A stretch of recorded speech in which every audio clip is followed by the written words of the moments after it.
আসসালামু আলাইকুম গাইস। দেখো বিকেলের জন্য আমি কি বানাচ্ছি এখানে।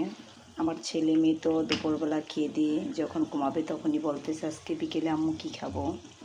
তার ছেলে আরবি পড়তে গেছে, তা বলতেছে আম্মু আমি এসে দেখি যেন আমার জন্য নাস্তা তৈরি হয়ে গেছে। তো কী নাস্তা বানাবো তখন তাও জানি না, তাই হঠাৎ ভাবলাম মোগলাই পরোটাই ছেলে মেয়েকে আজকে বানিয়ে খাওয়াই। দেখো এখানে কিন্তু আমি অলরেডি 4টা বানিয়ে ফেলছিলাম। মাঝখান দিয়ে কাটার পরে দেখো মাশাআল্লাহ আমার মোগলাই পরোটাগুলো ভিতর দিয়ে কিন্তু সম্পূর্ণ হয়েছে। তাই কে কে মোগলাই পরোটা খেতে পছন্দ করো কমেন্টে কিন্তু অবশ্যই জানাবে।